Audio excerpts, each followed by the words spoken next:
nunca estás del todo preparado para despedir a un referente como Pepe.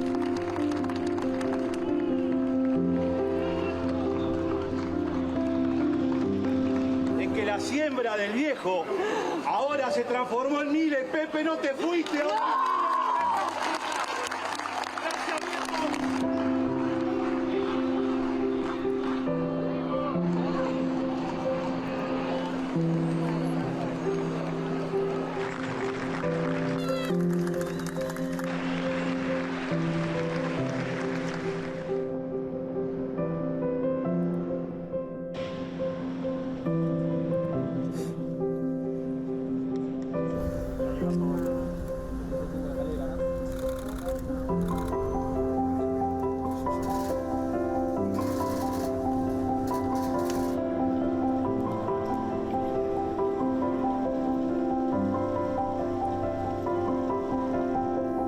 Pepe Mujica é um ser humano muito especial para quem pensa no passado, para quem pensa no presente, para quem pensa no futuro.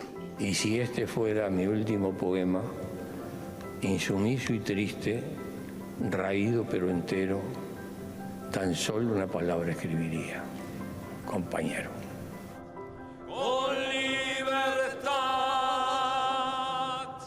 no ofendo ni temo, que don José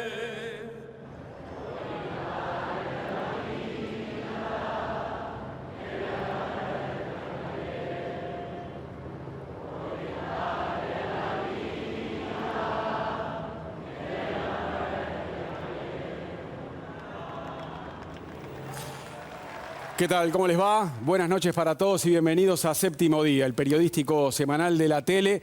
Hoy, después de una semana tan intensa como emotiva, marcada por el fallecimiento del expresidente José Mujica, una figura trascendente en las últimas décadas de la política uruguaya, un líder que marcó la historia de su sector, el MPP, y del Frente Amplio también, y lo vimos en la despedida, ¿no? Porque su velatorio, con honras fúnebres, se transformó en una de las despedidas más multitudinarias en la historia de los líderes políticos uruguayos. Lo vimos, con una figura que no tiene solo ese alcance y esa fuerza nacional, también tuvo impacto mundial el fallecimiento de Mujica, porque él era una persona que tenía su relieve internacional. Nosotros lo sabíamos, lo vivimos durante su presidencia y después cuando terminó su rol de jefe de Estado recorriendo el mundo. Bueno, ese fallecimiento de Mujica el martes también tuvo un impacto a nivel global y lo vimos en los medios de todo el mundo. Bueno, se fue ese hombre, partió José Alberto Mujica Cordano y hoy vamos a hablar de su legado acá en Séptimo Día, una figura que, claro, fue atractiva para todo el mundo por su historia, por su pasado guerrillero, su pasado de preso político y luego la carrera política que hizo, ¿no? Que se terminó transformando en una escalera perfecta: diputado, senador, ministro, presidente de la República. Pasó por todos lados y como exmandatario se transformó para muchos en un filósofo de la vida. Bueno, de todo eso estaremos hoy dialogando con nuestros periodistas y politólogos que están acá para recordar a José Mujica, el legado y cómo queda la política uruguaya sin él, sin el último representante de esa generación de líderes de la izquierda. Y además también la semana estuvo marcada por las elecciones departamentales y municipales, que claro, ya el martes se vieron, cuando estaban los ecos todavía de los triunfos en muchos departamentos, todo se vio opacado por la partida de José Mujica. Pero vamos a estar hablando de eso también. En las últimas horas hubo novedades. Ayer se definió La Valleja y ganó el Frente Amplio por 95 votos de diferencia. Daniel Ximénez va a ser el primer intendente frente amplista de La Valleja y también tendremos un sorteo para resolver un alcalde en San Bautista, departamento de Canelones, porque hubo empate, un hecho casi que milagroso, ¿no? Empate y se define en sorteo. Bueno, vamos a estar conversando con nuestro panel, que hoy tiene 3 niveles, diría yo. Uno es el de los integrantes del staff fijo, que hoy son 2, Leonardo Abercor y Natalia Ubal. Bienvenidos, ¿cómo les va? Gracias, María. Bien, buenas noches. Gracias por acompañarnos. Hoy el nivel 2 es de 2. Compañeros de la casa que no integran el panel de siempre, pero han venido varias veces y no necesitan presentación. Mariana Pomies y Fito Garcés, bienvenidos. ¿Cómo andan? Muy bien, buenas noches. Todo bien, che. Un gustazo tenerlos. Todo bien. Y también nos están acompañando hoy dos politólogos y un periodista. Mauricio Rabuffetti, periodista, también columnista político y autor de la biografía José Mujica, La Revolución Tranquila. Bienvenido, Mauricio, ¿cómo andás? Gracias por la invitación, muy bien. Gracias por acompañarnos. Al lado de Mauricio está Daniel Buquet, politólogo y especialista en instituciones políticas y democracia. ¿Cómo andás, Daniel? Muy bien, un gusto estar aquí. Gracias por acompañarnos. Y por último, Antonio Cardarello, politólogo también y especialista en temas de política subnacional. ¿Cómo andas, Antonio? ¿Qué tal? Muy buenas noches, ¿cómo están todos? Bueno, gracias por venir.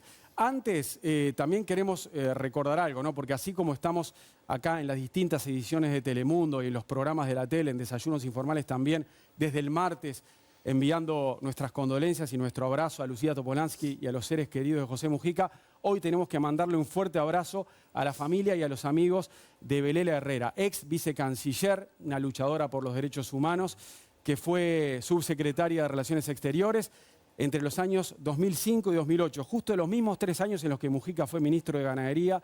Ella fue la número 2 de la Cancillería, la vicecanciller, y bueno, falleció este fin de semana con 98 años. Después de una vida larguísima, se fue Belela Herrera. Vamos a empezar a hablar de lo que nos dejó Mujica y de lo que fue esta despedida histórica. Natalia, ¿qué podés rescatar de lo que vivimos esta semana?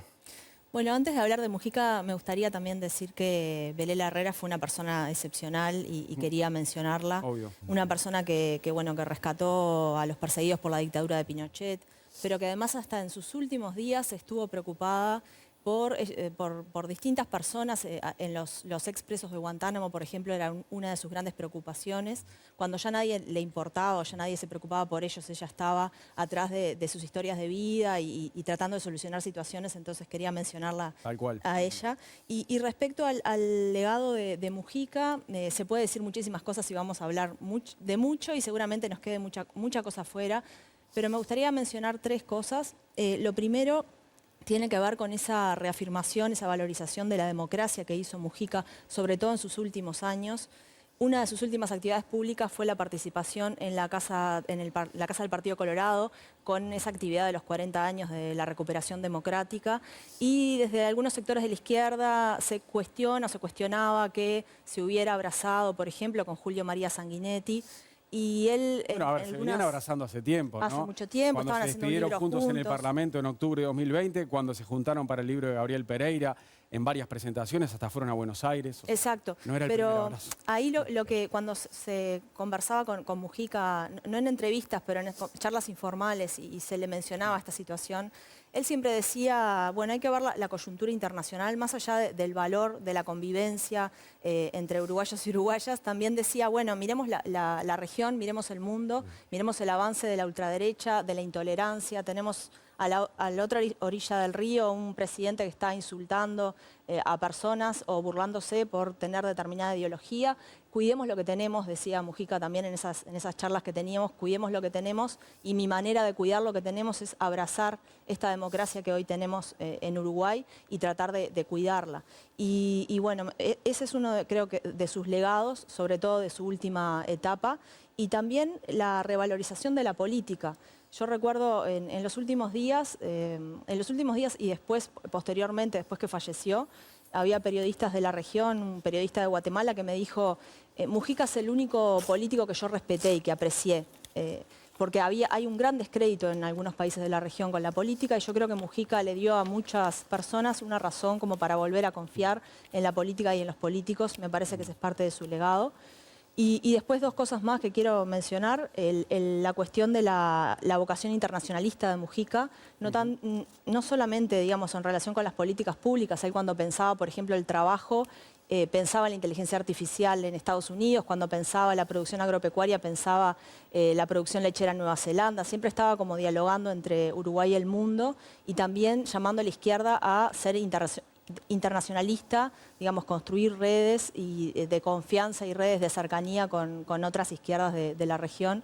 Ese es un segundo punto. Y el último, la comunicación, que ya se ha hablado mucho de eso, pero esa capacidad, no solamente la comunicación política, sino esa capacidad de conexión con las inquietudes, con los miedos, con las ilusiones de las personas en un sentido más profundo. Por eso creo que tuvo tanta repercusión internacional y tanta llegada el mensaje de Mujica y bueno, quería destacar esas tres cuestiones. Eso que vos destacabas del periodista extranjero, que decías de los pocos políticos en los que creo, también tiene que ver, no tiene que ver solo con el pasado, con la historia y con la forma de hablar, también con la forma de vivir que tuvo Mujica, ¿no? Que es lo que destacaron periodistas y ciudadanos de todo el mundo. Era un presidente que vivía como un ciudadano común y que cuando pasó a ser jefe de Estado siguió viviendo igual en su chacra de Rincón del Cerro y a la gente le sorprendía, ¿no? Cómo un jefe de Estado en Uruguay seguía viviendo en su chacra, que era una chacra simple, o sea, una chacra común y corriente de Rincón del Cerro. Sí. Y él lo decía, terminó siendo coherente con lo que decía que tenía que hacer un presidente. Él siempre decía, un presidente tiene que vivir como el ciudadano común.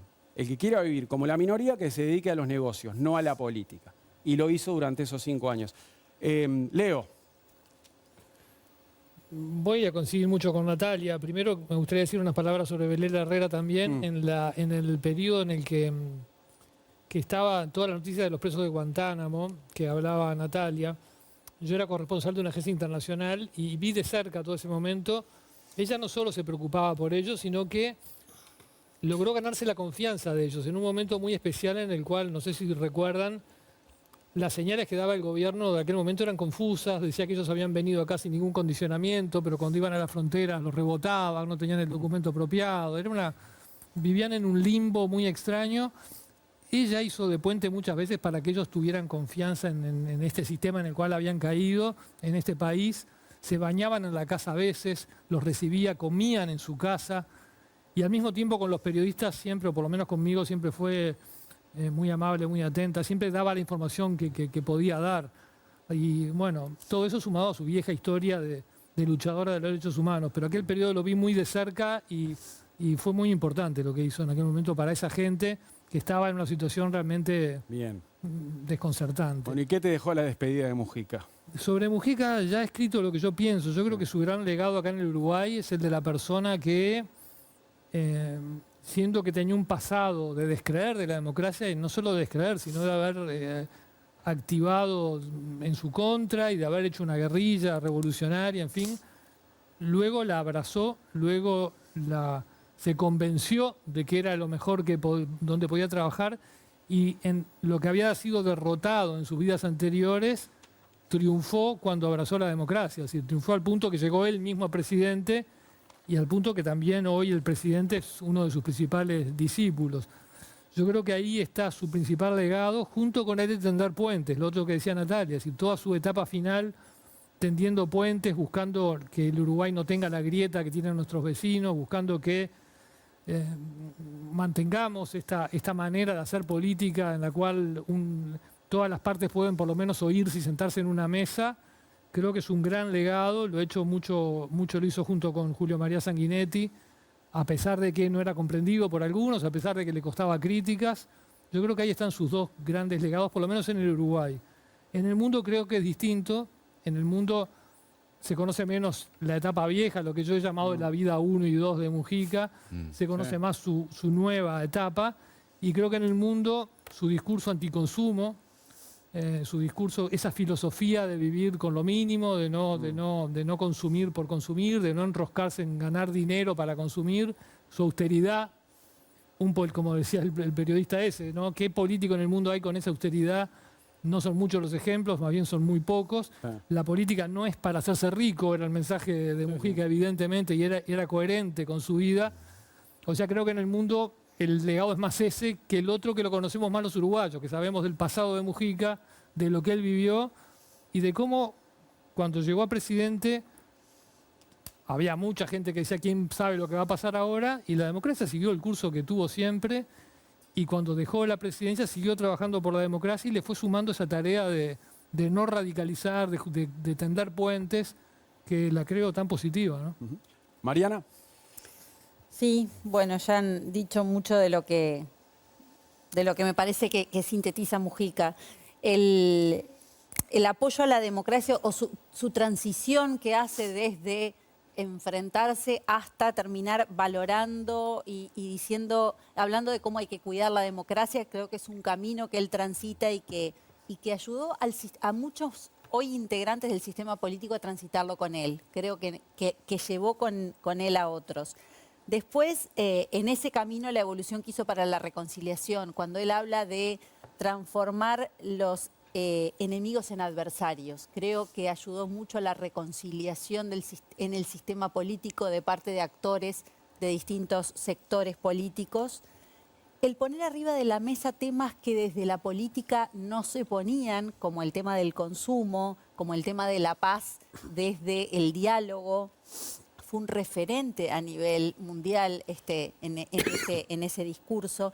Y además con una forma de hablar que le llegaba a los jóvenes, ¿no? Que creo que eso también, cuando él habla de cómo vivir más sencillo y cómo gastar el tiempo, él habla mucho del tiempo y creo que lo hace de una forma que le llega a los jóvenes, que no es fácil llegarles y eso me parece muy interesante.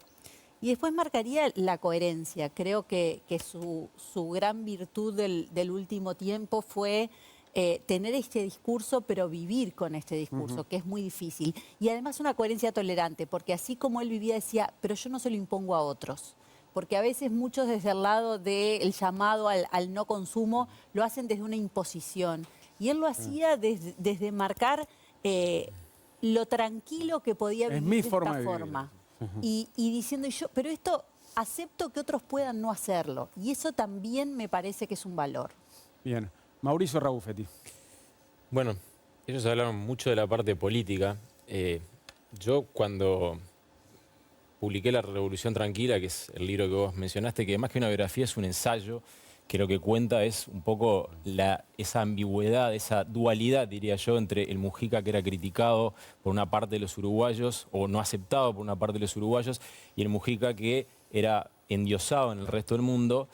Lo hice porque el volumen de entrevistas que pedían los medios internacionales sobre Mujica me acercó a un personaje que estaba muy lejos de mi realidad histórica. Yo tengo 49 años, es decir, que era muy chiquito cuando terminó la dictadura, así que las vidas 1 y 2 de Mujica, para seguir lo que decía Leo, yo no las viví, ¿no? Las estudié.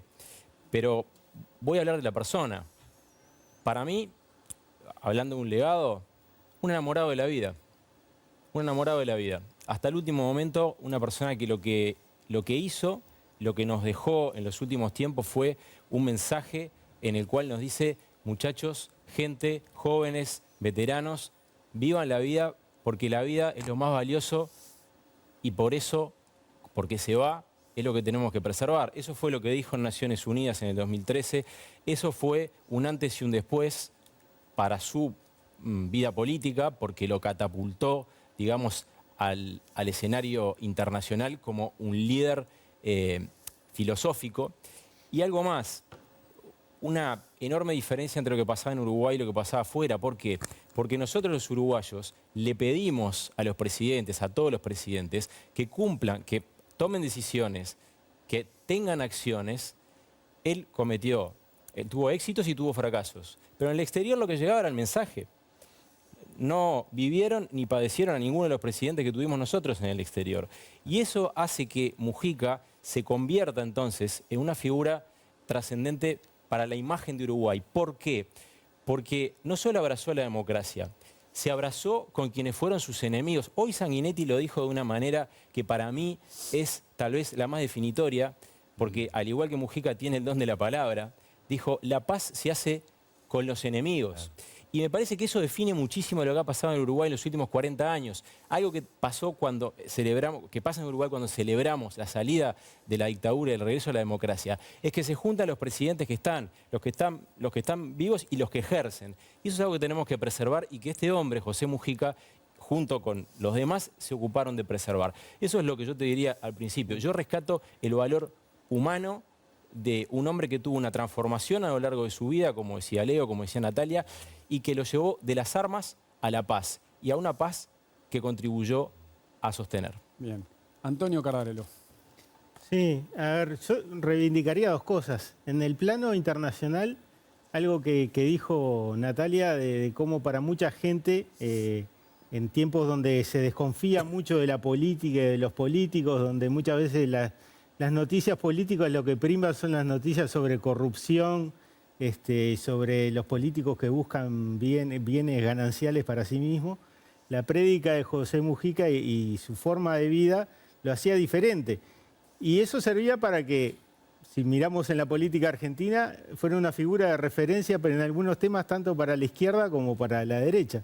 Porque los peronistas podían usar frases de Mujica y dichos de Mujica para hablar contra la política del consumo y contra lo que significaba un capitalismo despiadado, pero la derecha le señalaba al peronismo, bueno, pero sean coherentes, miren cómo vive Mujica en Uruguay, que realmente es alguien que no busca los bienes materiales. Y en términos de política nacional, yo reivindicaría que eso de que se habla tanto, se ha mencionado tanto, inclusive ya lo dijeron los compañeros de panel esta noche, de buscar la tolerancia y de buscar acuerdos, yo señalaría 3 puntos claves durante su gobierno. En el gobierno de Mujica se volvió a integrar, la oposición volvió a integrar los entes autónomos y los directorios de los servicios descentralizados, donde el Frente Amplio, por ejemplo, había estado excluido en el segundo gobierno de Sanguinetti, en el gobierno de Valle, después es gobierno del Frente Amplio y los que quedan excluidos son los partidos tradicionales, y en el gobierno de Mujica, en parte con ese diálogo que tenía con Jorge Larrañaga y con otros dirigentes los que había compartido Senado, se logra el acuerdo. En el gobierno de Mujica se logra llegar al acuerdo del SUSIBE, terminar con la guerra de las patentes, de que uno puede, si revisa prensa para atrás, se habla de la guerra de las patentes más o menos del año 48, y se logra el acuerdo. Y en el gobierno de Mujica se logra actualizar la composición de la Corte Electoral, que tenía la integración que databa del resultado electoral de 1994. Ni el gobierno que asumió en el 2000, ni el gobierno que asumió en el 2005 fueron capaces de negociar entre los partidos para dar una composición nueva que reflejara la situación política de la Corte Electoral, y eso se logra en el gobierno de Mujica. Y bueno, como se dice siempre, el gobierno es mano, o sea que parte de la responsabilidad de llegar a esos acuerdos, sin duda que estaba al lado de Mujica. Todas demostraciones de lo dialoguista que era, ¿no? Exacto. Y de lo bien que negociaba. El conflicto con Argentina también fue otro de los puntos que logró solucionar. Daniel Buquet. Bueno, estaba pensando si no me quedaba para el final y si dejaban algo sin decir. Y nos queda Fito para el final. Tenemos, bueno, capaz que es el mayor experto en Tupamaros que tenemos en la academia. Se han dicho muchísimas cosas, tal vez. Algo que no se dijo por lo menos explícitamente y que contribuye a lo que creo que es el primer punto que hay que destacar, que es esta relevancia de Mujica como personalidad a nivel internacional, que creo que es lo que está más despegado. O sea, creo que no tuvimos nunca en Uruguay una figura política de esa relevancia internacional, y será difícil volver a tenerla. Y ya se dijo alguna cosa. Un guerrillero que llega a presidente, bueno, eso llama la atención. Esta cuestión de cómo es, cómo vive, es decir, eso es un mensaje en una época de deterioro de la imagen de los políticos, de derrumbe de la imagen de los políticos, que la mayoría de la gente tiende a ver ensimismados, autointeresados, que no gobiernan para el beneficio de la gente, sino para sí mismos. Crisis de liderazgos. Sí, bueno, y Mujica dice... el presidente más pobre del mundo, ese fue una especie de titular, creo que en algún momento... Sí, que él lo desmentía, además. Bueno, que llamó la atención. Más o menos lo desmentía, ¿no? Bueno. Él decía, yo no soy el presidente más pobre del mundo. Él navegaba en la ola, más o menos. Está bien, pero en realidad cuando él era explícito, yo no soy el presidente más pobre del mundo, no soy pobre, decía. Bueno, no era pobre, naturalmente. Sí. No sé comparado con los demás presidentes, pero puede ser que haya algunos más pobres. Yo tenía todo el tiempo esa discusión con mis editores de Associated Press. Ellos en mis notas le agregaban la referencia que era el presidente más pobre del mundo. Yo le decía, es indemostrable, no se puede saber. Está bien, y la agencia era muy estricta en todo, pero en eso elegían no ser estricta porque querían mantener el romanticismo. Era muy fuerte. Tenía una apariencia tal vez pobre, tenía la austeridad que lo caracterizó, pero yo qué sé, por ahí, Tabaré Vázquez no era una persona ostentosa. Tal vez tenía más ingresos o riqueza que Mujica, no lo sé, porque era una persona de buen pasar. Pero es una persona que se quedó a vivir en su misma casa siendo presidente y no recuerdo de ser una persona ostentosa, ni mucho menos. En fin, Yo lo que creo es que a esto hay que agregar la forma de vida de Mujica en una chacra, ¿no? En el campo, con esta cosa. Yo le agregaría que todo esto establece como un patrón moral para el mundo de la política, este mundo tan deteriorado. Yo le agregaría que era una persona que dio la impresión de decir siempre lo que pensaba. Por esta forma particular de hablar, por esta forma que a veces parecía incluso transgredir algunos límites, decir cosas medio brutalmente, generó en la gente decir, lo que pasa es que Mujica dice lo que piensa, no como el político común, que ¿qué es lo que hace? Oculta lo que piensa porque va a decir lo que le parece más conveniente. Bueno, Mujica no. Mujica no decía lo que le parecía conveniente, decía lo que pensaba. Entonces, un guerrillero que se vuelve democrático, ¿no?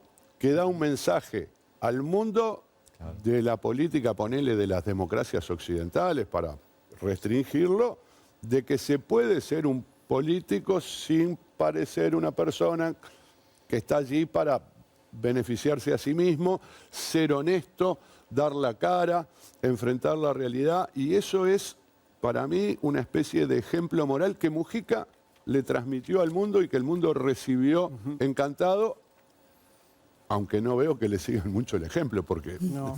Es un presidente que no tenía esa imagen de parecer superior al resto de la ciudadanía, ¿no? Sino que era un tipo común que llegó a la presidencia como cualquier otro ciudadano. Era un político de cercanía. Eso era lo que destacaba. Hacía política de cercanía, cosa que si vos vas al resto del mundo, ¿cuáles son los dos parámetros que hay? Perdón que te agrego algo. Seguridad y lujo. Cuando entrevistás a un presidente de otros lugares tenés seguridad y lujo. Seguridad en Uruguay no es necesaria para los presidentes o expresidentes.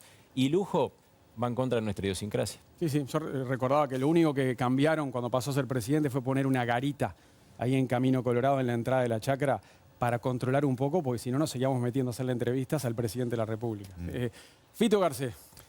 Bueno, comparto todo lo dicho, desde luego acá, empezando por el tributo a Belela Herrera, una persona que fue referente en el tema de derechos humanos, desde luego.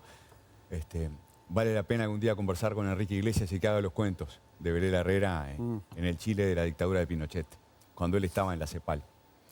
Yo sé algunos cuentos a través de Enrique, justamente. Yo si tuviera que agregar algo, o en todo caso desarrollar algo de lo dicho acá, diría, ustedes saben que Maquiavelo en sus discursos sobre la primera década de Tito Livio en un momento dice, hablando de las personas que merecen elogio, dice, bueno, son los promotores de religiones, son los fundadores de reinos, de repúblicas, de imperios. Y yo digo, las personas que merecen elogio, esto nos han enseñado nuestros profes, ¿no? Allá en la facultad, y nosotros tratamos de repetirlo, son los constructores de partidos también, los que logran construir partidos, porque sin partidos no hay democracia. Y Mujica, que en su momento, perteneciendo al MLN, desafió a los partidos y seguramente profundizó la crisis de la partidocracia uruguaya en los 60, deja un legado enorme en ese sentido. Mujica contribuyó, por supuesto, al fortalecimiento del Frente Amplio, a que el Frente Amplio creciera y se extendiera sobre todo hacia el interior, pero no solo hacia el interior, hacia votantes, hacia los votantes, los que Frank Fanon llamaba los condenados de la tierra, ¿no? Los votantes los más pobres, los más excluidos. Mujica, con ese lenguaje llano y con esa cosa de la autenticidad, de la sinceridad, del despojo de lo material, lograba llegarle a ese electorado. Mujica logró transformar al MPP en el sector más votado del Frente Amplio durante 20 años. Una cosa espectacular. Hoy podríamos decir, exagerando un poco, por una vez que exagere Buqué, una vez que exagere, ¿no? Pero el Frente Amplio hoy es prácticamente el MPP y sus aliados. El MPP es una cosa espectacular, ¿no? Y eso no es solo Mujica, pero tiene muchísimo que ver con el fenómeno Mujica. Y antes que eso está la institucionalización del MLN. Es decir, para el MLN no fue obvio ni ingresar al Frente Amplio. Recuerden que en el año 71 había dado su apoyo crítico. Bueno, sí, muy al estilo MLN, de poner huevos en distintas canastas, muy al estilo de, bueno, no sabemos cómo son las cosas, a priori no hay manera de saber cuál es el camino para impulsar la revolución en Uruguay. Entonces, bueno, hagamos todos los experimentos posibles. Lucha armada y al mismo tiempo movimiento 26 de marzo. Entonces, para el MLN no fue sencillo insertarse en la legalidad y no fue sencillo ingresar al Frente Amplio y no fue sencillo después dejar de ser un sector bien de izquierda como lo era para pasar a ser, bueno, uno de los sectores que promovió la moderación del Frente Amplio y el crecimiento electoral del Frente Amplio. Entonces, el elogio de los constructores de partidos, el elogio para Mujica va por ese lado. Bueno, hay que avanzar hacia el otro tema de la noche, que es el final del ciclo electoral. Pero para terminar con esto de Mujica, tengo una pregunta solamente para dos invitados, porque si no se nos va el programa. Para los dos politólogos invitados, para Cardarelli y Buquet, ¿el Frente Amplio hoy está preparado para vivir sin Mujica en este plano? ¿Cómo lo ven? Bueno, sí, ojalá hayas elegido bien a quién preguntarle. Le sacaste el título a Fito Garcés, ¿no? Mirá, bueno, pero igual tengo algo para decir sobre eso. Bueno, pero igual con los demás lo hablaremos en próximos programas o en Telemundo. El Frente Amplio viene procesando una renovación de liderazgos desde hace un buen rato. Sí. Porque en el Frente Amplio, en el país, todo el mundo, ¿no? Pero dentro del Frente Amplio, con preocupación, si vos querés, son conscientes que el ciclo ese de los liderazgos históricos, vamos a llamarle así, se estaba acabando o incluso se había acabado. Pero Mujica estuvo como un consejero hasta sus últimos días. Está bien, está bien. Se había muerto Sereñi primero y eso ya había mostrado que el Frente Amplio no era el partido de un líder o de una figura, sino que había surgido la de Tabaré Vázquez, estaba Danilo Astori, explota Mujica y después se habló de esta trinidad, ¿no? Astori, Vázquez, Mujica, pero ya se sabía que por sus edades, antes de que se murieran, bueno, estaban en sus últimos. Y entonces allí empieza... Bueno, un proceso que busca la renovación. Ese proceso ya empezó, no con total éxito, ¿verdad? Daniel Martínez fue una figura que se proyectó en esa perspectiva, de subir a los primeros niveles y eventualmente convertirse en un líder. No le fue del todo bien, ¿verdad? Hoy tenemos al presidente, que yo creo que todavía no es un líder de la misma estatura, del nivel de estos tres. Tiene la ventaja que llegó a la presidencia. Claro, bueno, obviamente, ¿no? Yo qué sé, está Vergara en la intendencia ahora, en fin, y hay otras figuras, la vicepresidenta, no quiero dejar a nadie afuera, Alejandro pero Sánchez. Son más, Alejandro Sánchez. O sea, yo creo que sí, que el Frente Amplio está preparado, que viene procesando un recambio de liderazgos de manera natural, de manera espontánea, ahí no hay un plan, ¿viste? No es que... Yo voy a preparar. Yo discrepo, yo creo líder. que Mujica planeó la sucesión de liderazgos. Bueno. Es de los que más ha trabajado por generar líderes. Bien. Con éxito y sin éxito. Bien, bien. Antonio. Sí, igual que Daniel, nosotros en la licenciatura de Ciencia Política enseñamos que la importancia de los partidos políticos en Uruguay, lo que hace distinto a la democracia uruguaya, en gran medida es la fortaleza de sus partidos. Y hablamos de institucionalización de los partidos. Y la institucionalización supone que las organizaciones son más importantes que los liderazgos. Nadie va a reconocer la importancia que en su momento fue el liderazgo, como decía Daniel, de Sereñi o de Mujica, Astori y Tabaré Vázquez, que llevaron al Frente Amplio durante 20 años, entre el 94 y el 2014, a crecer electoralmente y a ganar sucesivas elecciones. Pero el Frente Amplio está por encima de cualquiera de esas figuras y sin duda que va a generar liderazgos que no van a ser necesariamente iguales, pero que van a estar en condiciones de que el Frente Amplio siga siendo uno de los principales partidos políticos del país. De hecho, desde 1999 es el partido más grande del sistema y seguramente está en condiciones de procesar una renovación de liderazgo. Al final son más de dos los que responden esta pregunta, porque ya se metió Mariana, y piden la palabra Fito y Mauricio, y después sí tratamos de avanzar. Igual Leo y Natalia lo dirán en siguientes programas estos. Lo vamos a ir hablando. Solo 10 segundos. Cada vez que se muere un gran caudillo de una gran fracción, siempre la pregunta es qué va a pasar, ¿no? ¿Qué va a pasar con esa fracción? Yo quiero recordar solamente una frase que me dijo Marenales cuando yo conversé con él en el año 2005-2006, estudiando justamente la transición del MLN. Me dijo, nosotros somos fanáticos del colectivo. Eso es el MPP, fanáticos del colectivo. los liderazgos no son tan importantes. Esto tiene que ver en parte con ciertas hebras anarquistas, ¿no? Que uno puede rastrear en el MLN. El colectivo está primero, yo diría que están preparados para vivir sin Mujica. Igual Mujica trasciende todo, ¿no? Porque fue el líder más importante del MPP por lejos y el que colectaba esa cantidad de votos obscena en algunas elecciones, ¿no? Porque fue una no sé si planadora hubiera electoral. crecido como creció sin el liderazgo de Mujica. Pero todos los partidos uruguayos han pasado. Los partidos tradicionales en la década del 60 tuvieron una crisis donde en pocos años murieron Herrera, Fernández Crespo, Nardone, Gestido, Luis Valle, y surgieron Jorge Valle, Pacheco, Wilson Ferreira, Lunate. O sea, siempre puede aparecer una figura donde menos se espera. Mauricio. La que tiene un lío bárbaro es la izquierda latinoamericana, porque se quedó sin referente. Porque no hay otro referente para la izquierda en América Latina de la talla y de la trascendencia y de la llegada al resto del mundo de Mujica. Lula está en caída, está peleando con un 20% de popularidad en descenso. Gabriel Boric tiene un perfil extremadamente bajo, a Petro les va bastante mal. Y por ahí me quedo, ¿no? Y para el Frente Amplio, en realidad no es un gran problema porque tiene un partido político. Es decir, el Frente Amplio no depende del carisma del líder, ¿no? Ha creado un partido con bases muy sólidas y por lo tanto puede procesar esto sin urgencia.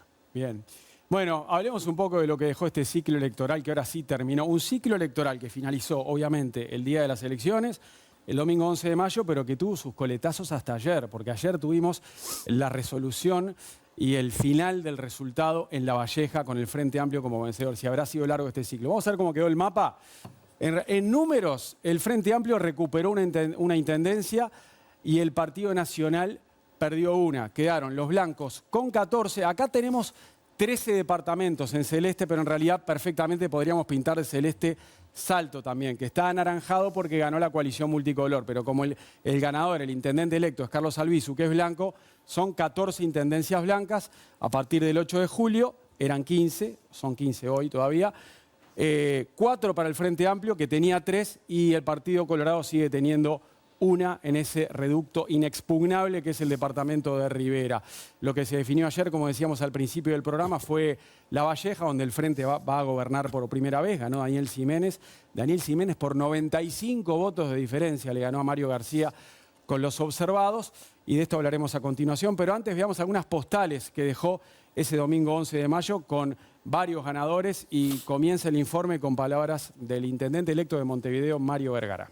Venimos a continuar 7 administraciones frente amplistas en el departamento que han cambiado Montevideo, que lo han hecho lo que es hoy, un orgullo, un lugar en el mundo que es un privilegio.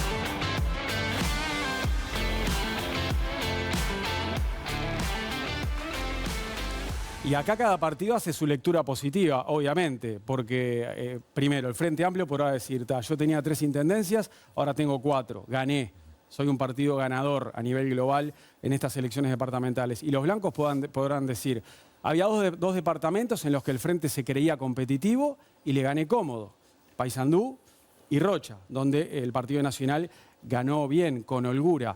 ¿Para ustedes hay un partido vencedor o los dos pueden decir somos ganadores de esa noche? Natalia. Sí, yo creo que los dos pueden decir somos ganadores, pero también tienen algunas luces de alerta. Ambos. Ambos. Le sumo a los datos generales, Mariano, que vos mencionabas, el hecho de que respecto a las departamentales de 2020, el Partido Nacional creció en 20.000 votos y el Frente Amplio tuvo 10.000 votos menos, digo en esto de los balances generales. Me parece que en el caso del Frente Amplio, bueno, sin duda el triunfo histórico en La Valleja, que se terminó definiendo ayer sábado, y también recuperar la Intendencia de Río Negro, pero al mismo tiempo perdió en Salto con la coalición. Igualmente no votó menos en Salto, simplemente se unieron el Partido Colorado y el Partido Nacional y le ganaron en Salto. Pero esperaba votar mejor, como vos decías, en algunos departamentos como Rocha y Florida, entre otros. Y en Incluso realidad hasta fue... había como una ilusión, perdona que te Sí. corte, Nati, en San José, ¿no? Donde habían votado muy bien en las nacionales y ahora iban por la hazaña, que estuvo lejos de concretarse porque ganó cómoda Ana Bentaberri, ¿no? Exacto. Y ahí, bueno, hay un tema de lectura también de la realidad local que quizás tendría, en el caso del Frente Amplio, tendría que revisar, pero también en Montevideo y Canelones hubo una caída en la votación. En Montevideo se votó un 3% menos, en el caso del Frente Amplio, y se votó en Canelones un 4,5% menos.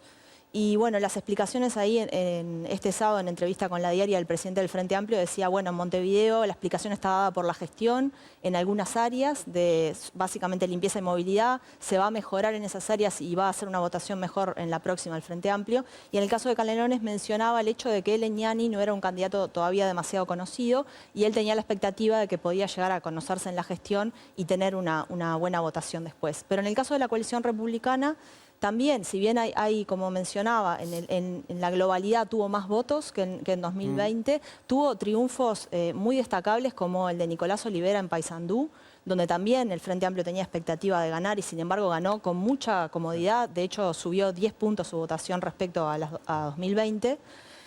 Y en Flores, bueno, ni que hablar, en Flores el 75% de la votación fue para el Partido Nacional. Ahí la puja fue interna, ¿no? Que Irazábal le ganó a Castañdebat, que era el oficialista, digamos, dentro del Partido Nacional. Exacto, en algunos departamentos la disputa era a la interna del Partido Nacional, pero también hay una cuestión ahí en Montevideo, o sea, la coalición republicana, esto para todos los partidos de la coalición, no logra subir su votación, ¿no? Porque Laura Raffo había tenido en 2020 el 40% y ahora la votación fue más o menos similar, es decir, los votos que perdió el Frente Amplio no los logró capitalizar la coalición republicana y ahí, bueno, hay una autocrítica para hacerse por parte de la coalición de qué es lo que está pasando, quizás tenga que ver con esta cuestión de la rotación de los candidatos que desembarcan poco tiempo antes de las elecciones y que no logran prender en la ciudadanía, o una cuestión de, bueno, una cuestión muy arraigada del Frente Amplio en la capital del país que está difícil, la coalición entiende difícil como para poder de alguna manera revertirla, ¿no? Bien. Leo, ¿qué conclusión sacás?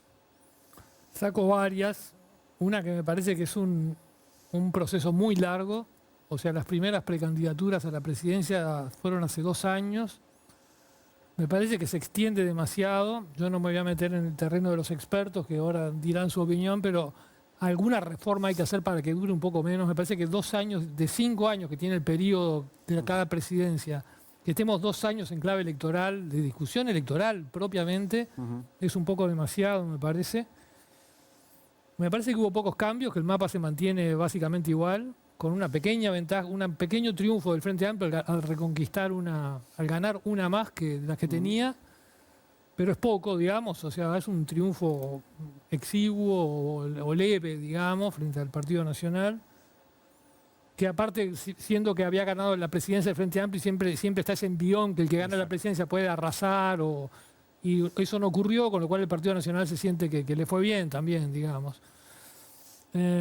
Ganaron, es un mapa de reductos inexpugnables, como decíamos, de Rivera, es Rivera, pero son otros. En Flores no perdió nunca el Partido Nacional. Cerro Largo, ¿no? Cerro Largo, que la única emoción también era la interna. Otro departamento en el que en la interna blanca gana un opositor, entre comillas, a un oficialista. Exacto, ¿no? y eso creo que quiere decir algo, que también los politólogos podrán decir, Fito ha hablado de eso, ¿qué quiere decir? Que ganan siempre los mismos en algunos lugares, o bueno, no siempre, pero casi siempre. Y a su vez ganan también, aunque tengan problemas hasta de corrupción con gente presa como en Artigas, es decir, con gente condenada, digamos, más que presa, con condena, igual ganan. O con mala gestión, como el Frente de Montevideo, porque la reconocen todos, igual ganan. Bueno, el triunfo de Besosi también, sólido. Hay que subir hay que incluir otros, o sea, pero a pesar de cosas negativas muy concretas y fuertes, igual se gana. Entonces me parece que ahí hay puntos como para reflexionar. Y después, como conclusión política, esto Mariana sé que está en desacuerdo, pero para mí el mensaje clarísimo es que para los blancos y los colorados el camino es la coalición republicana. Es decir, que me parece que se desprende muy claro de todo lo que ha ocurrido, de la derrota en La Valleja, del triunfo en Salto. Sí. también de la derrota en Río Negro, que fue bastante más amplia y es dudoso si hubieran ganado, pero por lo menos hubieran estado más cerca. Digamos, bueno, ¿no? y en La Valleja, por más poco que votó el candidato Colorado, es una obviedad que con 95 votos de diferencia, con esos votos Colorado Pero, sí, el ganaban. Partido Colorado tuvo una votación relativamente importante, no fue una votación marginal, tuvo unos miles de votos. O sea, seguro que ganaba la coalición republicana ahí, si iban todos juntos en La Valleja. Mariana, ¿no es el futuro de la coalición republicana a nivel país? Yo, Dije porque lo has dicho. No, yo lo que no estoy de acuerdo es que se fusionen los partidos en una coalición republicana como partido político. Yo creo que las alianzas electorales, llegado el momento, sí, pero dependen de la coyuntura y de cada departamento, no en general. Como un partido además, político que después tenga el sublema blanco, Yo creo sublema que- colorado, no la veo. por lo menos no en un futuro cercano, porque me parece que los partidos tienen su propia identidad y que siguen siendo fuertes y que además los votos no se trasladan automáticamente. Es cierto que igual, aunque no se trasladaran todos los colorados, con un poquito que se trasladaran, en La Valleja ganaba una coalición. Yo lo que creo es que las alianzas coyunturales como la de Salto son muy útiles. Pero ojo con pensar que todos los otros van a ir a votar a este nuevo candidato, porque el candidato del Partido Nacional tenía otros problemas que tal vez muchos colorados no estaban dispuestos a apoyar. Sí, sí. Yo quiero resaltar otra cosa. Cuando hablaban de la continuidad, el hecho de que casi 7 intendentes repitan no quiero decir inamovilidad, pero esos bloques que se mantienen en Uruguay pasaron 5 años y si uno a pasa Fito no le raya, gusta estamos nada casi eso, ya en el se mismo sé. lugar. No estoy diciendo que sea ni Basta bueno ni eso. malo, pero estas repeticiones a mí me parecen preocupantes. Bien, antes de seguir la ronda está Daniel pidiendo la palabra. Esos números que mostramos recién atrás de Montevideo, ¿no? Ese 49-40 del Frente Amplio Sí. a la coalición republicana y lo que destacaba Natalia recién, que es que la coalición no logra captar los votos que perdió el Frente. ¿Para dónde se fueron entonces? Lo que creció fue el voto en blanco. Está. Fue bien. lo que pasó. Y eso Es un crecimiento explica, importante el voto en claro, blanco. y eso explica por qué gana una intendencia o vuelve a ganar un partido en una intendencia que tiene cierto nivel alto de desaprobación. Quiere decir que la otra opción no se movió porque no logró generar algo atractivo. Los que no pudieron seguir votando a la misma opción se fueron a votar en blanco. No fueron a votar una opción alternativa porque no la encontraron con fuerza creíble o suficientemente poderosa como para poder generar un cambio. Bien, fue 10,50 en blanco y anulado en esta elección departamental. Creció del casi 2011. 2,5 puntos. Bien. Daniel. Sobre la coalición republicana y la perspectiva de la utilización de este lema en el futuro. Yo creo que el caso de Salto es por fin la demostración del uso racional de esta idea que tiene 10 años de vieja, que salió mal 2 veces y que ha sido inútil, incluyendo Montevideo y Canelones, hasta ahora. Es decir, Salto es el único caso de un uso virtuoso, y voy a poner virtuoso en términos de lo que yo estudio, que es las estrategias políticas. Claro. Y se hizo en Salto, porque en Salto perdieron la intendencia, porque los colorados y los blancos, pero no me refiero a los líderes principalmente, sino a los votantes, no vieron la necesidad de coordinar para que no ganara el Frente Amplio, como sí pasó en Paysandú con casi los mismos votos. Pasó en Paysandú hace 5 años, los colorados votaron al blanco y el blanco le ganó al Frente Amplio. Eso no pasó en Salto y entonces ¿qué dice el dirigente? Dice, mirá, si esta gente no se pone de acuerdo, hagamos un lema común y así votan juntos. Lo de La Valleja nadie lo vio venir. Entonces vamos a tener coalición republicana en La Valleja. ¿Y por qué no en otros lados? No digo que en otros lados no, pero porque el tema no es si le sirve a los colorados, el tema es si le sirve a los blancos y a los colorados. ¿Y por qué a los blancos, que ganan solos en la mayor parte de ese territorio que está pintado ahí en la pantalla, les conviene tener adentro un socio colorado que no lo precisan para ganar, pero que si lo tienen adentro lo tienen que retribuir? Incluso con más de lo que tendrías que retribuirlo eventualmente si fueran amigos tuyos por otras razones. Entonces, esto es un tema de conveniencia. Que los partidos hagan lo que quieran, que si creen además que tienen una afinidad ideológica, formen un partido, para mí eso es de otro terreno. Ahora, ¿esto tiene sentido si separados pierden y juntos ganan? se tiene que confirmar esta hipótesis, tenemos que tener un escenario suficientemente claro en ese sentido para que sea conveniente y por lo tanto factible. Porque, ojo, no es una pavada armar la coalición republicana en 19 departamentos manteniendo a los dos partidos en el escenario nacional. La creación, estoy totalmente de acuerdo con Mariana, de un único partido, en fin, la fusión, el fusionismo del siglo XXI, como lo llamé en un texto que publiqué, no parece conveniente porque justamente se diseñó un sistema electoral nacional para que esto no fuera necesario. Y no se cambió el del otro nivel. Entonces es necesario en el nivel departamental, no es necesario en el nivel nacional, y diseñaron los partidos con la reforma y con lo que esto, digamos, con las reglas que ya existían, un sistema que es para los partidos, para mantener, para favorecer a los partidos existentes y para dificultar la formación de coaliciones. Así es nuestro sistema. Y con ese sistema yo digo, habrá coalición republicana dentro de 5 años en La Valleja, por supuesto, y en algún otro departamento, tal vez, donde se vea su necesidad y nada más. O sea, tienen que perder para 5 años después. Es por ensayo y error. Perder por ensayo y error. Una amenaza. O sea, es una tontería, porque Perder por poco. mejor anticiparte que perder y 5 años después hacerlo. Pero perdóname, mirá que perdés en uno de 19. Bueno, porque en el otro no ganás, que es lo mismo, ¿no? Si te juntás y no ganás, es igual de inútil. Pero además, ¿cómo es fácil anticiparse? Hace 5 años, en La Valleja, el Partido Nacional había votado 54 y el Partido Colorado 11. El Frente había votado 20. Si miramos la departamental, anticiparse en esa... O sea, por eso, justamente, es el argumento que me da la razón. Es decir, es tan difícil anticiparse que lo que tenés que hacer es tener la coalición armada antes para que evitar las justamente la sorpresas. coyuntura en algún momento sirve y en otros momentos Aparte, no. el argumento de la pérdida de identidad. O sea, ¿alguien cree que el Partido Comunista pierde identidad por estar en el Frente Amplio? Porque el modelo es el Frente Amplio. El modelo que deberían tomar es el del Frente Amplio. Es un modelo que permite votar juntos y mantener identidad. Claro, pero también pueden decir... O el PDC o el Partido Comunista pierden identidad. No, pero Fito, yo creo que... Bueno, ahora le vamos a dar la palabra a Fito, pero capaz que como partido político se diluye y sí como sector no perdió la identidad.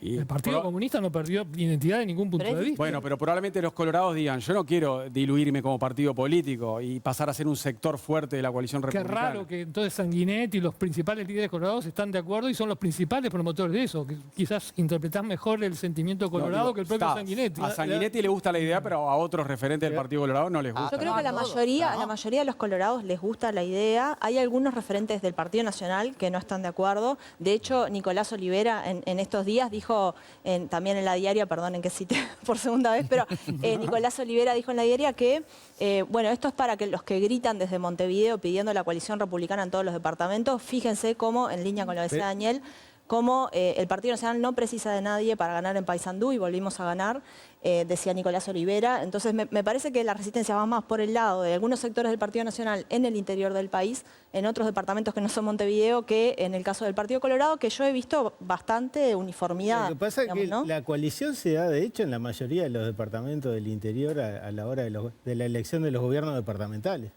Desde 2005, cuando el Frente Amplio, en una lógica que el sistema hace que la elección sea entre dos partidos, porque las reglas para la elección de la intendencia llevan a eso, el Frente Amplio sustituyó al Partido Colorado en todos aquellos departamentos donde hay un atisbo de competencia, y el Partido Colorado, salvo en Rivera y en un par de ocasiones en Salto.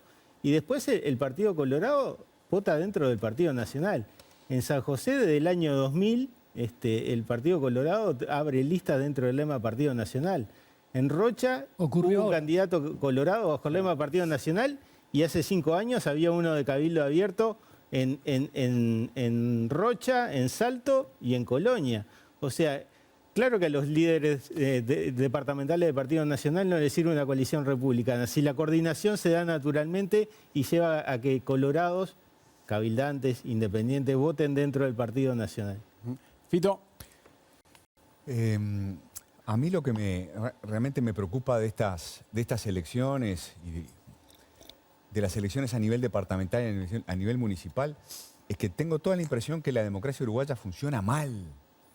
en el segundo nivel de gobierno, en el tercer nivel de gobierno, ¿no? En estas elecciones. La democracia uruguaya muestra los problemas que tiene. Se hablaba, no, recién Mariana decía, 7 de 9 intendentes son reelectos. La tasa de reelección de los intendentes es absurda.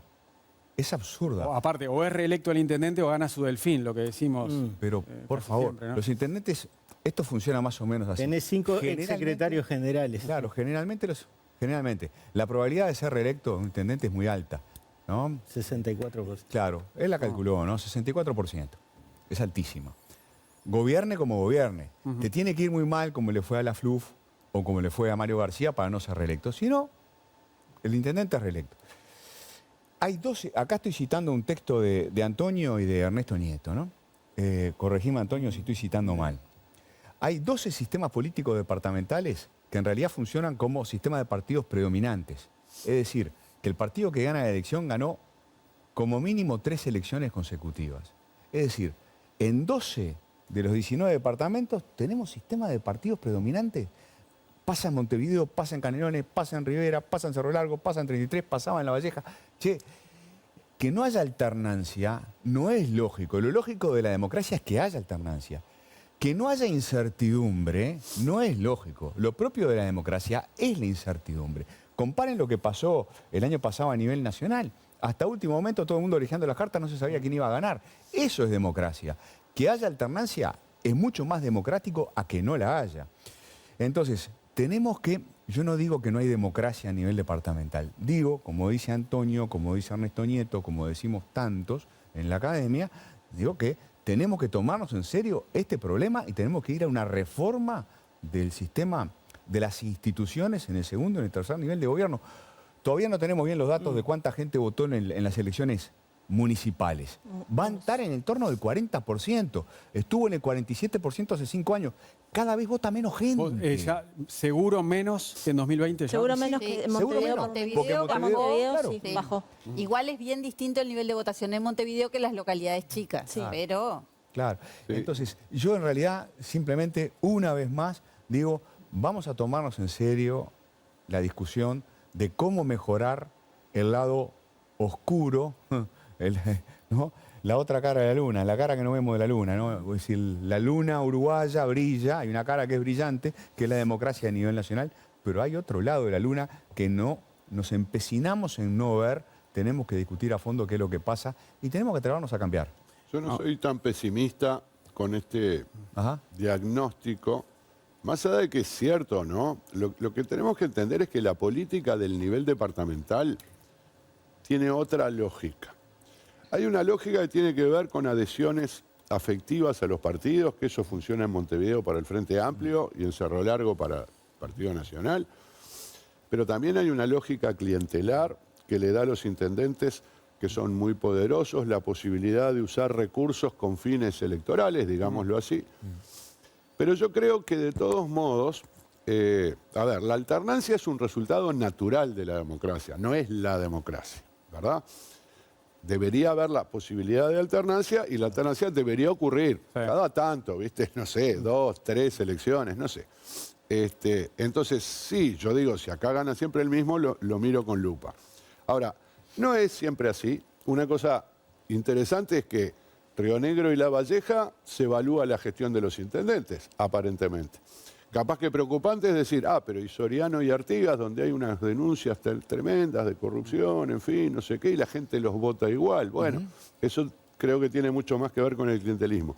Pero hay una cosa interesante, y es que ya lo dijeron, es que en realidad también hay desafíos internos. Esta especie de democracia interna que el sistema democrático uruguayo tiene desde el origen, también es democracia. A ver, no solo es necesario que gane otro partido, porque si gana otra fracción del mismo partido, también implica, hasta cierto punto, un nivel de alternancia, implica una rendición de cuentas del intendente, implica un desafío al intendente. Lo que pasó en Cerro Largo y Flores ahora. Por ejemplo. Entonces, bueno, está bien. Yo digo, seguramente la democracia a nivel departamental, si la medimos hay muchos criterios además para medir democracia, va a dar peor que la democracia nacional. Pero no quiero que quede la idea algo así como de, bueno, tenemos democracia a nivel nacional y autoritarismos departamentales. Mauricio. Sí, dos apuntes, porque los que saben de municipales ya hablaron. Primero, para quienes recorremos el interior es bastante evidente que la relación entre los intendentes y los votantes es muy distinta que la que se da a nivel de elecciones nacionales. Hay una proximidad completamente diferente. Me parece que a veces hay que salir un poco de lo urbano y lo montevideano para entender algunas lógicas que mencionaba Daniel recién, que son distintas en el interior, y eso se traduce en fenómenos como los de las reelecciones múltiples. Pero después tengo algo que es más que un comentario, es una pregunta. A mí me llamó la atención una cosa en Montevideo, que no sé si hay antecedentes, porque no es mi especialidad, las municipales, pero el candidato más votado fue Martín Lema. No fue el candidato ganador.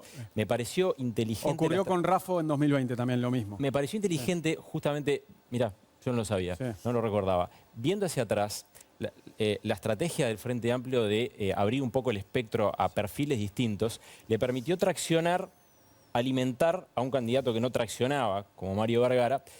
¿Para usted significa algo que los más votados no sean los ganadores? Es decir, que los candidatos más votados, sumando entonces a Laura Raffo... El caso de Raffo era porque fueron todos bajo el paraguas del Partido Independiente y era la candidata única. Y no estén, en este caso de Martín Lema, que además no era el candidato único, termine siendo más votado que el que va a ser intendente. ¿Significa algo a futuro? Lo que pasa es que eso está en la ley electoral de 1925, que está cumpliendo 100 años. La utilización del doble voto simultáneo para los cargos... No, pero esa no es mi pregunta. Sí, no, pero la cuestión es que lo que prima en Uruguay es el voto al partido. Claro. Cualquier uruguayo entiende que la primera disputa es entre partidos y después entre candidatos. Eso que vos planteás le surgió a muchas provincias argentinas cuando... incorporaron lo que ellos le llaman la ley de lemas en vez de doble voto simultáneo, y incluso habían previsto que hubiera un balotaje entre el candidato individualmente más votado y el candidato más votado del partido más votado, porque no le cerraba. Déjame aclararte un punto más. ¿Debe preocuparse el Frente Amplio de que quien va a ser intendente no haya sido el candidato que más voluntades reunió? ¿Debe preocuparse a futuro? No, eso ha pasado en muchos casos. Se tendría que haber preocupado Sanguinetti en el 94, que no él fue el candidato más votado. Ganó gracias al voto de Jorge Valle. Sino que fue Tabaré Vázquez. Le quitó legitimidad a su mandato. Alguien dijo, no, Sanguinetti no tiene por qué ser el presidente de la República, porque no es el candidato individualmente. Yo lo miro no pasó nada de eso. Desde el otro lado, es interesante cómo la coalición prueba con un candidato, vota 40%. Prueba con 3 y vota 40%. Más allá de la discusión de si es legítimo para la población... Y me lleva a preguntarme, ¿importan en realidad los candidatos o están estáticas las dos mitades y la gente sigue apoyando a cada uno de los grupos? Porque el Frente también probó en algún momento con uno o con varios y no varió significativamente la votación. Yo creo que le dan al votante una mayor posibilidad. Pero el voto ya estaba resuelto antes de que se definieran los candidatos. El voto al partido está resuelto, claro. ¿Al partido o a la coalición? Pero de hecho... o al Lema, digo. El voto al Lema está resuelto. El voto al Lema en la coalición republicana. No al Martín Lema. No, pero por lo que vos mencionaste, de que Vergara no traccionaba y entonces estos otros dos candidatos lo ayudaron. Yo realmente pienso que no es así.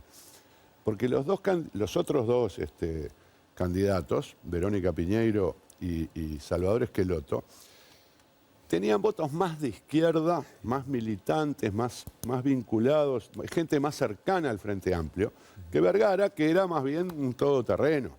Porque vos fíjate que la elección pasada fue más competitiva. O sea, acá Vergara ganó con mucha holgura, ¿no? Claro, la otra compitieron Cosa y Martínez. Claro. Y yo te diría, Vergara era el candidato de espectro más amplio. Entonces, esta apertura de candidaturas en el caso del Frente Amplio yo no la veo como una estrategia específica en este caso para sumar votos y no arriesgar el triunfo, ¿no? Sino que más bien obedece un poco a la dinámica interna del Frente Amplio, que lo que ha hecho el Frente pragmáticamente, para citar a Mujica, es permitir la competencia interna y utilizar el doble voto simultáneo. Sí, recordemos que la última vez que el Frente Amplio va con candidato único a la Intendencia de Montevideo es 2010.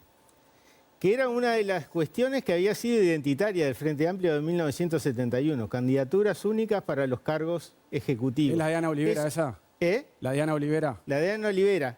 Y lo que dice, en el sentido que dice Daniel, el Frente Amplio en 2015 cambia eso, pero no porque temiera perder la elección de 2015 con, en ese momento, el Partido de la Concertación, sino para liberar de tensión a la interna.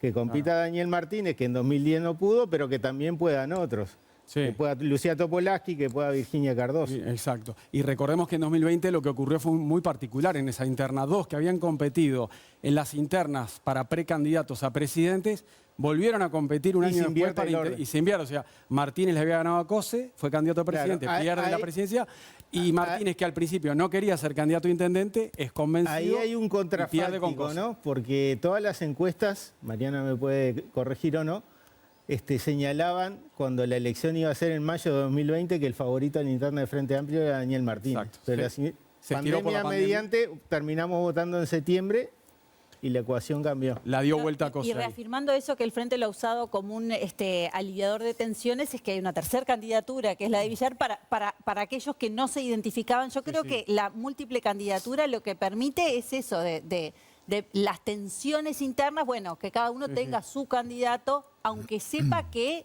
no le suma al conjunto, pero sí le permite esa descomprimir las tensiones. Fito, ¿estabas pidiendo la palabra? Sí. Quiero volver al punto este. En verdad no es que haya autoritarismo, ¿verdad, Daniel? No es que haya dictaduras a nivel departamental. Hay democracias imperfectas y creo que la imperfección, el defecto de la democracia en el nivel departamental tiene que ver con que la oposición es débil. No hay democracias buenas sin oposiciones fuertes. ¿Por qué el Frente Amplio logró ganar en el 2024? Porque hizo oposición. Sistemáticamente hizo oposición desde el primer día. Además hizo una campaña electoral en donde, cito al Pepe Mujica, cometió menos errores. El 1 de marzo del 2024 pude conversar, tuve un mano a mano, un desayuno de búsqueda ahí con el Pepe. Le digo, Pepe, ¿quién va a ganar? ¿Quién gana esta elección? El que se equivoque menos, me dijo. Se equivocó menos el Frente. Pero la campaña electoral fue razonable del Frente, pero hubo 5 años de oposición desde cargos importantes, desde el Senado, desde todos lados. O sea, ¿desde dónde se hace oposición a un intendente? Eso, lo imperfecto para vos en los gobiernos departamentales es que los intendentes y sus aparatos tengan tanto poder y que la oposición sea débil. Que ya en la Junta es débil, decís. Es David contra Goliat. Es un intendente muy poderoso que no es controlado por las juntas departamentales. El costo de conseguir los votos que faltan, si llegaran a faltar, es muy bajo. Los intendentes tienen influencia en todo el ecosistema que los rodea, ¿no? Medios de comunicación, empresas. Es el principal empleador. Este dato me lo pasó Antonio. El principal empleador en los departamentos de interior es la intendencia. Entonces, el poder de los intendentes es enorme. ¿Cómo le ganás? ¿Desde dónde le ganás? Tenés que hacer oposición 5 años y tenés que tener cargos mucho más importantes de donde, ¿no? Hacer una publicidad que valga la pena. No, pido una interrupción para apoyarlo al Fito. Me parece que es evidente lo que dice y Daniel, que lo contradice, pero le das un argumento, porque vos decís, en muchos departamentos hay aparatos clientelares y le estás dando la razón de alguna manera, porque eso es un problema. Entonces yo creo que ahí me meto en terreno que soy un poco atrevido, pero me parece que no hay razones para mantener la mayoría automática de ediles en la Junta. Me parece que no hay razón. Claro. ¿Por qué se mantiene esa mayoría automática el que gana? ¿Por qué no es representación proporcional? Claro. Imaginemos un departamento como La Valleja hoy. Claro. Creo que el Partido Colorado sacó suficientemente votos para tener por lo menos un edil, ¿no? No sé cuánto sacó, pero creo que por lo que vi no fue una votación. 11%. Más de uno, ¿no? Más de uno. Entonces no tendría el Frente Amplio mayoría porque si empató prácticamente con el Partido Nacional y el Partido Colorado tiene algún edil, bueno, se reparten mitad y mitad lo que queda y no tiene ninguno de los dos mayoría. Entonces habría un control mejor. Lo pongo como ejemplo, pero lo que va a pasar en La Valleja es que automáticamente, porque ganó, el Frente Amplio tiene mayoría. No es representación proporcional. Yo lo veo como un problema. No es sano eso, ¿no? No es sano. No, Después pero... las juntas departamentales, como dice Fito, tienen una debilidad muy grande, tienen poca visibilidad. La de Montevideo, porque tiene una visibilidad prácticamente nula. ¿Quiénes son los ediles que salieron de Montevideo? ¿Alguien sabe? Nadie sabe, no le damos bolilla. Pero Leo, déjame terminar que ya termino. No cobran o cobran de maneras encubiertas, Claro, que no están claro. claras, no son profesionales como hasta los alcaldes son profesionales y cobran. Y no son sueldos malos. En cambio, los ediles, que son los que tienen que controlar al intendente, ni más ni menos, No tienen sueldo. no tienen sueldo. Tienen otros ingresos. Pero... Y después está el tema que decían, recién salió, que la intendencia es el principal empleador y también es el principal, muchas veces es el principal avisador en la prensa. Es el que, bueno... Es difícil hacer oposición. Es muy difícil que el periodismo juegue Los ediles no pueden jugarlo en esta debilidad, donde ya de primera tiene mayoría el partido que ganó, no cobran, no los ve nadie. Y después, la prensa tiene como principal avisador generalmente a la intendencia. O en muchos departamentos pasa eso. Entonces, bueno, es un cóctel en el cual el intendente tiene todo el poder del cual hablaba Fito. Por eso creo que hay que darle bolilla a lo que está diciendo. Antes de la de Daniel, un cortito, Natalia, está hace rato pidiendo la palabra. Nati. Sí, no, un apunte que en realidad no contradice nada de lo que están diciendo, Pero contradecí si querés, tranquilo. Pero no necesariamente lo contradice. Para agregar un elemento más, me parece que estamos suponiendo que el voto es meramente racional y que estamos votando a buenas o malas gestiones. Y también hay un voto que tiene que ver con lo cultural, con las identidades, con sentirme más representado, representada por determinada sintonía, colectividad política o determinada ideología. Y muchas veces el voto, o principalmente diría yo, no sé, el voto responde a eso y lo que estamos viendo quizás es una buena representación en el sentido de que las personas de Cerro Largo se sienten mucho mejor representadas con el Partido Nacional en términos mayoritarios que en otros departamentos, por ejemplo, y en Montevideo se sienten más representadas en términos mayoritarios con el Frente Amplio, y eso no necesariamente es poco democrático, digo, ¿no? Es otra motivación que tiene el voto, que no es de todo el mundo. Coincido con el tema de la gestión, con todo esto que estaban diciendo los medios y el poder absoluto de los intendentes, coincido con eso, pero bueno, creo que también hay otros factores que no mencionamos acá que juegan en el voto. Hablando de eso, que es interesante lo que vos decís, eso sería perfecto si fuera igual el voto de octubre al voto de la departamental. Ahí ves también cómo el vínculo con el intendente es distinto al vínculo con los diputados, porque esa identificación no se traslada exactamente igual de octubre a las departamentales. Entonces, sí hay algunos matices. Una cosa que se mantiene, pero hay un grupo que se mueve. Bueno, mirá San José, por ejemplo, ¿no? Claramente. Que al frente le fue bárbaro en octubre. Desde el siglo 99-2000 hasta ahora, la tasa de volatilidad, esto es, el cambio de preferencia de los electores entre la nacional y la departamental, ha ido creciendo. Todavía no hice el cálculo para este siglo porque recién cerró ayer el escrutinio definitivo, pero en el ciclo electoral anterior fue de 25%. Quiere decir que 1 de cada 4 electores votó a un partido distinto en septiembre de 2020 que en octubre de 2019. Como mínimo. Pero yo quería volver, Fito tiene razón, más allá del tema de cómo funciona el gobierno de un departamento y sus falencias democráticas, que también estoy de acuerdo, tiene razón en que es muy difícil desafiar a los intendentes. Pero yo diría que para desafiar a los intendentes hay que trabajar. Claro. Se precisan recursos y un recurso es el esfuerzo de las personas. Otro recurso son los sueldos. Si hay que cambiar algo, capaz que hay que cambiar todo, pero digo, algo fácil que hay que cambiar es pagarle a los ediles. A ver si los principales cuadros políticos de los departamentos de este país dicen, yo quiero ser edil. Yo me voy a jugar para ser edil. Vas a tener un montón de candidatos. La representación proporcional podría ser, pero es menos relevante. Mirá que el Partido Nacional en esos departamentos que algunos la gana igual. La mayoría automática cada vez se recurre menos porque lo más probable es que el partido que gana supera el 50%. Entonces, ¿vos qué necesitas? Vos necesitas trabajar durante 5 años, lo digo Fito con todas las palabras. Para trabajar, ¿qué precisás? Recursos. Visibilidad. En el interior a veces es difícil. No, pero la visibilidad la trabajás.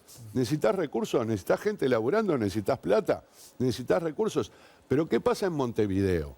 ¿Cómo puede ser que los partidos que quieren desafiar al Frente Amplio en Montevideo y dicen que es una vergüenza que la gente siga votando los mismos con lo mal que han gobernado, se pasen 5 años mirando para otro lado? O la señora que dijo que se iba a dedicar a dar vuelta a Montevideo, a último momento cambió de opinión y tenés que improvisar un candidato unos meses antes de las elecciones.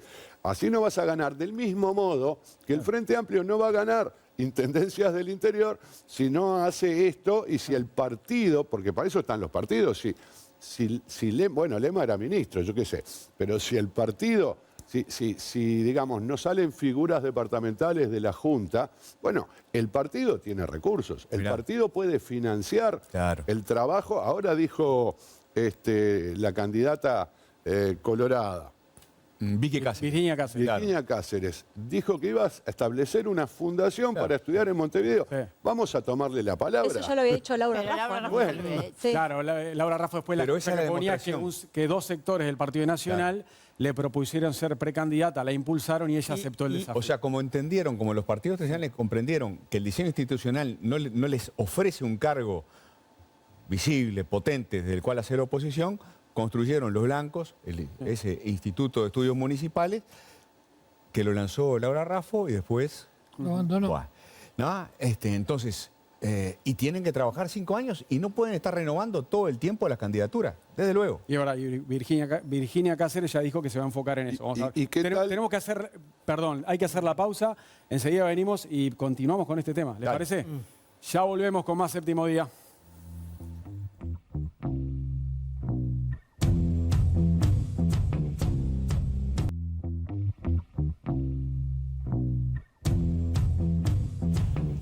Estos son los minutos finales de Séptimo Día y vamos a tener a continuación una reflexión final de los participantes del programa, de esta mesa que es la más grande de debate de la televisión uruguaya. A ver, obviamente que la última reflexión es sobre este ciclo electoral que terminó. Pueden decir lo que quieran, reforzar una idea, algo nuevo que les quedó en el tintero, opinar de si está bien que se defina por sorteo un municipio, si es justo o no.